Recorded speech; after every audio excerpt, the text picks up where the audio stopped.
قال اللہ تبارک و تعالی فی شان عظمت حبیبہ الکریم ان اللہ وملائکتہ یصلون علی النبی یا ایہا الذین آمنوا صلوا علیہ وسلموا تسلیما اللہم صل علی سیدنا مولانا محمد وعلی آل سیدنا ومولانا محمد وبارک وسلم صلاۃ وسلام علیک یا رسول اللہ یا نبی اللہ یا حبیب اللہ صلی اللہ تبارک و تعالی علیہ وسلم۔ آپ بڑے خوش قسمت ہیں، بڑے فیروز بخت ہیں کہ سردی کے موسم میں بھی آپ نماز فجر ادا کرنے کے لیے آتے ہیں، اور جو نہیں آتے ہیں دعا ہے کہ اللہ ان کو بھی توفیق دے کہ ہر وقت کی نماز میں وہ باذوق و شوق آیا کریں۔ اللہ کے رسول صلی اللہ تبارک و تعالی علیہ وسلم نے ارشاد فرمایا حین یخرج الرجل من بیتہ الی مسجدہ فرجل تکتب حسنہ ورجل تمحو سیئہ۔ محبت سے کہہ دیجئے سبحان اللہ۔ بہت پیاری حدیث ہے، دل باغ باغ ہو جائے گا۔ اللہ کے رسول صلی اللہ تبارک و تعالی علیہ وسلم نے فرمایا جب بندہ اپنے گھر سے مسجد کے لیے نکلتا ہے تو ایک قدم پر ایک نیکی لکھی جاتی ہے۔ جب بندہ اپنے گھر سے مسجد کی جانب بڑھتا ہے، مسجد کے لیے نکلتا ہے تو ایک قدم پر کیا ہوتا ہے؟ بولیے، ایک نیکی لکھی جاتی ہے، اور دوسرے قدم پر ایک گناہ مٹا دیا جاتا ہے۔ سمجھے؟ آپ بڑے فیروز بخت ہیں، بڑے خوش قسمت ہیں۔ جتنی دوری پر آپ کا مکان ہوگا، وہاں سے جب چل کے آپ آئیں گے تو اتنی ہی آپ کو نیکیاں ملیں گی اور اتنے ہی آپ کے گناہ مٹا دیے جائیں گے۔ کتنے خوش قسمت ہیں۔ تو دور سے چلنے والے کچھ لوگ کتراتے ہیں کہ ارے بہت دور پڑ رہی ہے مسجد، یہ وہ۔ اگر 500 قدم بھی ہو اور وہاں سے چلو گے اور آؤ گے تو سمجھ لو 250 گناہ آپ کے مٹا دیے جائیں گے اور 250 نیکیاں آپ کے حق میں لکھ دی جائیں گی۔ یہ اللہ کے رسول صلی اللہ تبارک و تعالی وسلم کے فرامین ہے، اس کو اپنے سینے سے لگائیے اور اس پر عمل کیجیے۔ رسول کریم صلی اللہ تبارک و تعالی علیہ وسلم نے فرمایا اگر میرا ایک فرمان بھی یاد ہو تو اسے آگے پہنچاؤ۔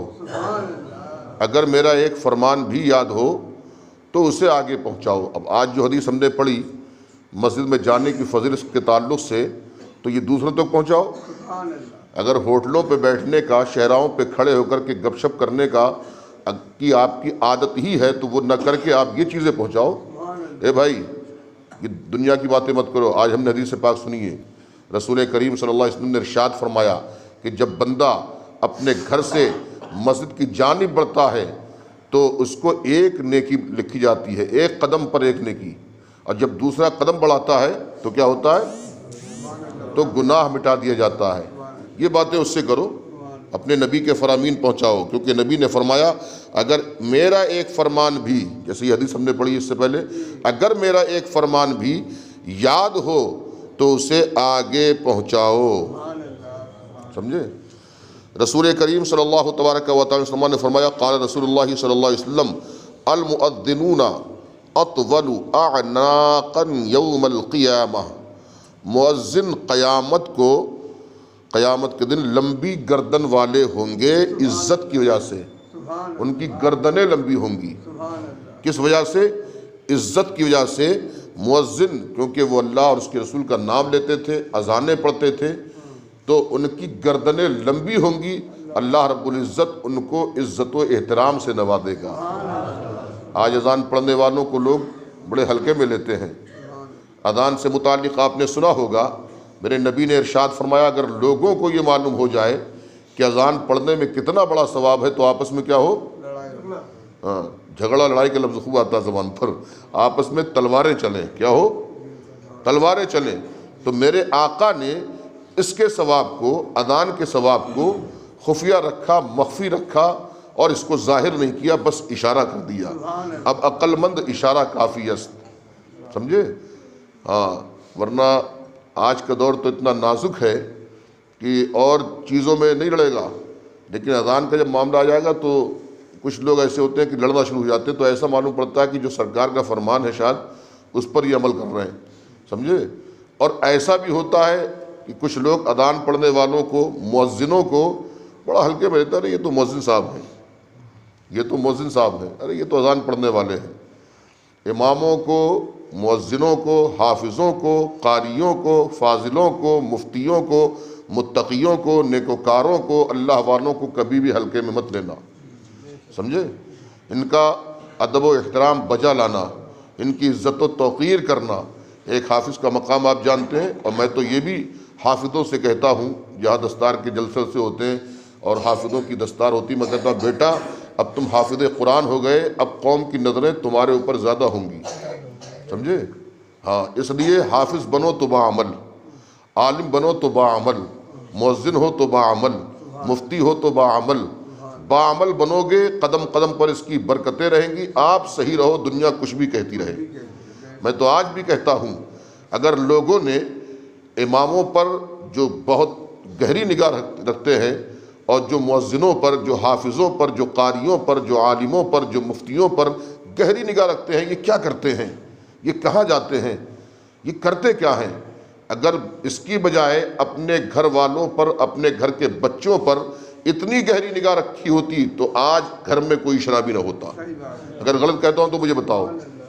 ارے بھئی عالم ہے، حافظ ہے، قاری ہے، مفتی ہے، مؤذن ہے، امام ہے، تو وہ جانے اس کا عمل، اس کو زیادہ فکر ہے اپنی، آپ کو اس کی فکر میں پڑے ہوئے ہیں۔ تو یہ جو بہت گہری نگاہ رکھی جاتی ہے اماموں پر، حافظوں پر، قاریوں پر، مولویوں پر، مفتیوں پر، یہی نگاہ اگر اپنے گھر کے افراد پر، اپنی بہوؤں پر، اپنی بیٹیوں پر، اپنے بچوں پر یہ نگاہ میرے قوم کے افراد نے رکھی ہوتی تو آج کوئی بگڑا ہوا نہ ہوتا۔ لیکن ہے کیا، گھر پر لڑائی جھگڑا ہو رہا ہے، گھر پر جو ہے مار دھاڑ ہو رہی ہے، گھر پر جھگڑے ہو رہے ہیں، کبھی بیوی سے جھگڑا، کبھی بچوں سے جھگڑا، کبھی اولاد سے جھگڑا، کبھی کسی سے جھگڑا، اور سارا خار جو ہے آ کے اتار رہا ہے وہ روڈ پر۔ اب دیکھ رہا ہے وہ امام صاحب کو، یہ کیا ہے بھائی، اور انہیں کی اس میں لگا ہوا ہے تگ و دو میں۔ لہذا اپنے آپ کو سمجھو، اپنے آپ کو صحیح روش پر چلاؤ۔ آج قوم کا بہت برا حال ہے، سمجھے؟ اگر آپ کو باتیں ہی کرنا ہے شہراہوں پر، چوراہوں پر، ہوٹلوں پر، تو اپنے نبی کی باتیں کرو۔ حضرت فاطمۃ الزہرا کی سیرت کے قصے پڑھو، سمجھے؟ یہ بتاؤ اپنی ماؤں بہنوں کو، اپنے گھر والیوں کو کہ حضرت فاطمہ کا کردار دیکھو آپ، پوری رات سجدہ ریز رہا کرتی تھی، اور سجدے میں اتنا لطف پاتی تھیں، سجدے میں اتنا لطف پاتی تھیں کہ چاہتی تھی کہ خوب لمبی رات ہو اور فاطمہ سجدے کا مزہ لیتی رہے۔ یہ سردیوں کی رات ہے، سردیوں کی رات، میں گرمیوں کی راتوں کی باتیں نہیں کر رہا ہوں، سردیوں کی رات۔ اسی سردیوں کی راتوں میں حضرت فاطمہ کا مصلی بچ جاتا تھا، سجدہ ہو رہا ہے، سجدے کو خوب طول دے رہی ہے، سجدے کو خوب لمبا کر رہی ہے، رب کی تسبیح پڑھ رہی ہے، بڑا لطف آ رہا ہے، رب سے باتیں ہو رہی ہیں۔ اب جیسے ہی مؤذن نے کہا فجر میں حی علی الصلاۃ، حی علی الفلاح، آؤ نماز کی طرف، آؤ کامیابی کی طرف، جناب فاطمہ نے سر سجدے سے اٹھا لیا، رب کی بارگاہ میں عرض کرتی ہے میرے معبود تو نے کتنی چھوٹی راتیں بنائی ہیں کہ تیری بندی فاطمہ دل کھول کے سجدہ نہیں کر پاتی ہے اور صبح ہو جاتی ہے۔ اے میرے اللہ، اے میرے معبود، تو اتنی بڑی راتیں بنا دے کہ تیری بندی فاطمہ دل کھول کے سجدہ کر دے۔ یہ قصے سناؤ اپنے گھر والیوں کو، نماز خود بھی پڑھو اور ان کی بھی عادت بناؤ کہ وہ نماز پڑھیں۔ اپنے بچوں کو حکم دو جب 7 سال کے ہو جائیں تو کہ بیٹا نماز پڑھو۔ آقا فرماتے ہیں جب 10 برس کے ہو جائیں تو مار کے نماز پڑھواؤ۔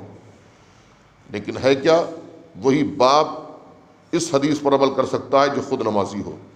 اب باپ نماز نہیں پڑھتا، ماں نماز نہیں پڑھتی، تو وہ اپنی اولاد کو کیسے تربیت دے گی؟